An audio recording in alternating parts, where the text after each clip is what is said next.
Hello students, welcome back to our channel. দেখো 2026 সালে যারা নিট পরীক্ষাতে বসবে বা নিট পরীক্ষা দেবে, দেখো সবাই মোটামুটি কম বেশি প্রিপারেশন শুরু করেছে বা অনেকের প্রিপারেশন হয়েও গেছে। ওকে, লাস্ট স্টেজে সবচেয়ে ইম্পর্টেন্ট যেটা সেটা হচ্ছে ঠিকঠাক করে তুমি কিভাবে ওএমআর ফুলফিল করবে। ওকে, কারণ দেখো মোটামুটি সবার প্রিপারেশন ঠিকঠাকই আছে আশা করি। ঠিক আছে, তো দেখো এটা না খুব ক্রুচিয়াল। আমি তোমাদের আজকে 5 থেকে 10 মিনিটের ভিতরে কিভাবে নির্ভুলভাবে তুমি ওএমআর ফুলফিল করবে সেটা স্ট্র্যাটেজি বলবো। ওকে, তো দেখো এটা হচ্ছে নিট 2026-এর টপারদের পুরো একদম একটা সিক্রেট স্ট্র্যাটেজি। ভালো করে বোঝো, তুমি যদি একটা ভুলভাল সার্কেল করো, মানে একটা যদি বাবেলস চলে আসে, বুঝতে পারছো, তোমার এইমসের স্বপ্ন ভেঙে যাবে।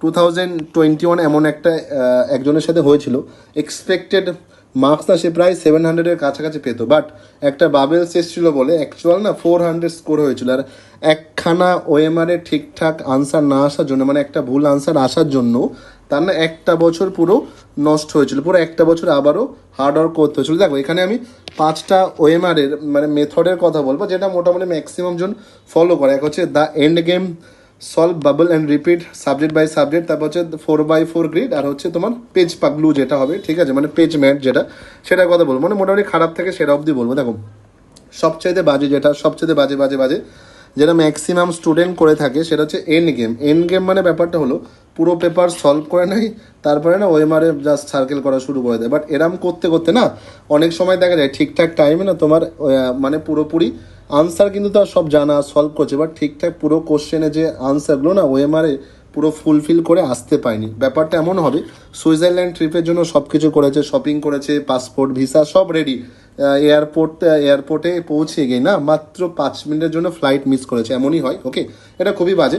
তারপর যেটা হয় সেটা হচ্ছে সলভ আর রিপিট। দেখো সলভ আর রিপিটের সবচেয়ে বড় বিষয় যেটা, একটা করে প্রশ্ন সলভ করে তারপর ওএমআরে তোমার আর কি মার্ক করে, আবার একটা প্রশ্ন সলভ করে আবার ওএমআরে তোমার মার্ক করে। এতে কি না অনেক টাইম চলে যায়, একটা বাবেল যদি চলে আসে না ওই টাইমে খুব মুশকিল হয়ে যায়। দেখো ব্যাপারটা এমনই হচ্ছে না, তুমি প্রত্যেকবার আইসক্রিম খাচ্ছ, আইসক্রিম খাওয়ার পর চামচটা ধুচ্ছ, আবার আইসক্রিম নিচ্ছ, আবার চামচ ধুচ্ছ, আইসক্রিম নিচ্ছ, চামচ ধুচ্ছ, আইসক্রিম নিচ্ছ, খাচ্ছ, চামচ ধুচ্ছ, এমনই হয়ে যাচ্ছে ব্যাপারটা, বুঝতে পারছো? মানে এটাও খুব টাইম কনজিউমিং ব্যাপার। আর মেথড 3 যেটা সেটা হচ্ছে সাবজেক্ট বাই সাবজেক্ট, এটা তো আরও বাজে। ঠিক আছে, মানে পুরো অনেকে না বাইরের পেপার করে নেয়, তারপর হচ্ছে ওএমআরে মার্ক করে, আবার অনেকে দেবে কেমিস্ট্রি পেপার করে না, তারপর ওএমআরে মার্ক করে। এটা খুব বাজে, কারণ এখানে আরও বাবেলস বেশি আছে। ভাবো 14 আর 15-এর কোশ্চেন, এ দুটো সলভ করার সময় সাপোজ তোমার বাবেল চলে এলো, ঠিক আছে, মুশকিল হয়ে যায়। তখন 15, 16, 17, 18 বারবার ভুল হতেই থাকে। মানে হয় না তাড়াহুড়ো করে দেখবো বোতামের 60 লাগার মতো, মানে একটা বোতাম একটা মানে পার্টিকুলার বোতামটা অন্য জায়গায় দেখবে চলে যাওয়ার মতো ব্যাপারটা। দেখো সবচেয়ে নিরাপদজনক যেটা বলি 4x4 গ্রিড মেথডের কথা বলি, মানে 4খানা পড়ে প্রশ্ন সলভ করার পরে তোমার ঠিকঠাক করে সার্কেল করা উচিত। কারণ দেখো ভালো করে বোঝো, মক টেস্টে তুমি এইভাবে করতে পারো আর কি, কারণ এবিসিডির ভিতরে যে অপশনটা হবে সেটা একটু সার্কেল করলে মনে হয়। কারণ দেখো সবচেয়ে বড় বিষয় যেটা, 4খানা তুমি যদি কোশ্চেন সলভ করার পর আনসার আর কি সার্কেল করো আর কি ওএমআরে, ঠিক আছে, খুব কম থাকে ভুল হওয়ার সম্ভাবনা, কারণ 4খানা কোশ্চেন মনে থাকে, এখানে দেখবে একটু টাইমটাও বাঁচে। আর সবচেয়ে বেস্ট মেথড যেটা সেটা হচ্ছে 2025-এ অনেক টপাররা এই স্ট্র্যাটেজি ফলো করেছে, সেটা পেজ টু পেজ। দেখো ভালো করে বলো, নিটে না তুমি বুঝতেই পারছো তোমার কাছে 180 মিনিটস থাকবে, এর ভিতরে দেখো প্রচুর রকমের তোমার ওই প্রসেসিংয়ের ব্যাপার স্যাপার আছে। ওখানে না ধরো তোমার 10 মিনিট চলে গেলো, 3 ঘন্টার ভিতরে 170 মিনিটের মতো টাইম থাকবে।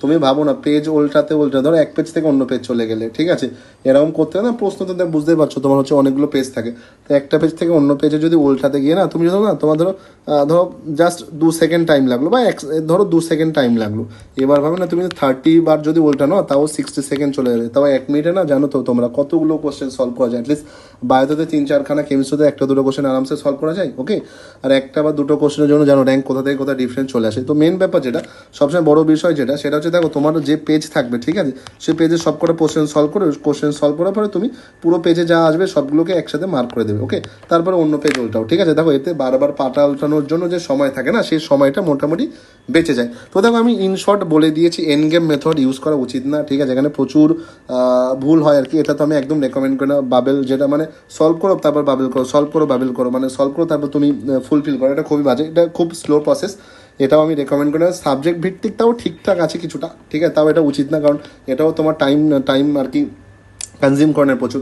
এই 4x4 গ্রিড এটাও তুমি করতে পারো, এখানে এরর খুব কম থাকে। আর যেটা পেজ টু পেজ হয়েছে এটাও তুমি করতে পারো, এটাতেও দেখবে তোমার খুব কম টাইমের ভিতরে তুমি পুরো নিটের যে তোমার ওএমআরে যে তুমি যে সার্কেল ছিল না করে আসতে পারবে। ওকে, এই দুটো আমি রেকমেন্ড করি। এবার তুমি কোন স্ট্র্যাটেজি, দেখো তোমার কাছে তো একটা ব্যাকআপ স্ট্র্যাটেজি আছে অফকোর্স, তুমি আমাকে অবশ্যই কমেন্ট সেকশনে জানাবে এর ভিতরে এই 4 আর 5 ভিতরে তুমি কোনটা অ্যাপ্লাই করতে চলেছো সেটা। আর দেখো বারবারই বলি, দেখো তোমার হচ্ছে ওএমআরে না, তুমি জানো ওএমআর মেথড জানো, তুমি ওএমআরে কীভাবে সার্কেল করতে হয়, ঠিক আছে। ওএমআরে যে সার্কেল করবে না সেটা দেখো বারবারই বলি, সবসময় দেখবে তুমি হচ্ছে পুরোপুরি কালো করে দেবে, ঠিক আছে, পুরোপুরি কালো করবে, ঠিক আছে। দেখো আমি পুরোপুরি কালো করলে ভিডিও বড় হবে, আমি চাইছি না, পুরোপুরি কালো করে দেবে। আর দেখো তুমি মোটামুটি দেখো হয় না তোমার ভিতরে, আমি জানি তোমার ভিতরে না অন্তত শিল্পী সত্তাটাকে জাগ্রত করো না, এইভাবে ওএমআর করবে না, এইভাবে টুক মারবে এমন করবে না, অর্ধেক করলে এমন করবে না, ঠিক আছে। এইভাবে ঠিকঠাক সার্কেল করে দেবে, ঠিক আছে। আর দেখো বারবারই বলি, দেখো সব ফাইনাল পরীক্ষার আগে মোটামুটি তুমি হচ্ছে একটা কথা বলি শোনো, তুমি যদি ঠিকঠাক করে মার্ক না করো না, ঠিক আছে, ওএমআর যদি ঠিকঠাক করে মার্ক করো না, ওএমআর না তোমার ওই শিল্প সত্তাকে না রিড করতে পারবে না। ওএমআর মেশিন কিন্তু ঠিকঠাক সার্কেলকে রিড করবে শুধু। ওকে, তো এই জন্য তুমি ঠিকঠাক করে সার্কেল দেবে আশা করি। আর দেখো পরীক্ষার আগে একটা অ্যাকশন প্ল্যানই বলবো, ইন্টারনেট থেকে মোটামুটি ওএমআর শিট প্রিন্ট আউট করে নাও। তুমি প্রিন্ট আউট করে মোটামুটি তো 4-5টা নিজে থেকে একটু মক টেস্ট দিয়ে যাওয়া উচিত। আর মক টেস্ট না দিলে অ্যাটলিস্ট ওএমআরে কীভাবে সার্কেল করতে 2-4টে করে যাও, ঠিক আছে। আর 3-4টে তো অফলাইনে যেমন বললাম মক টেস্ট দেওয়া উচিত। দাদা পরীক্ষা সামনে আসছে তাড়াতাড়ি আসে, নতুন বিষয় নিয়ে যেগুলোতে তোমরা ভুল করতে চলেছো বা যেসব মানে যেটা করা উচিত নয় নিটে সেটাও বলবো, যেটা করা উচিত সেটাও বলবো, ঠিক আছে। আর যদি ভিডিওটা এই অবধি দেখে থাকো প্লিজ সাবস্ক্রাইব করে দাও, প্লিজ। তাহলে নিট রিলেটেড যে রিলেটেড না আমি ভিডিও নিয়ে আসতে আমি আরও বেশি মোটিভেটেড হবো, কারণ দেখো আমি যেই নিট মেইনলি অফলাইনে পড়াই, ঠিক আছে। তো বাট ওই বলে না ঠিকঠাক কন্টেন্ট, ঠিক আছে, ঠিকঠাক কন্টেন্ট তো লোকজন সেভাবে সাপোর্ট করে না বলে নিয়ে আসা হয় না। তো বারবারই বলছি যে একটু সাবস্ক্রাইব করো, বন্ধুদের শেয়ার করে দিও, লাইক করে দিও, একটু কমেন্টে জানিও নেক্সট নিটের কোন টপিকের উপরে আমি বলবো, ঠিক আছে, মক টেস্ট রিলেটেড কিনা বা যে কোনো একটা বিষয় আমাকে বলো, আমি সেই বিষয় নিয়ে চেষ্টা করবো ভিডিও বানানো। আর সবাই ভালো থাকে, সুস্থ থাকে, পড়াশোনা করো, এখন টাইম নষ্ট করো না। বারবারই বলছি ওএমআরে না ঠিকঠাক করে সার্কেল করো। আর দেখো এই 4 বা 5 এই দুটো মেথডের ভিতর যে কোনো একটা মেথডই ফলো করো।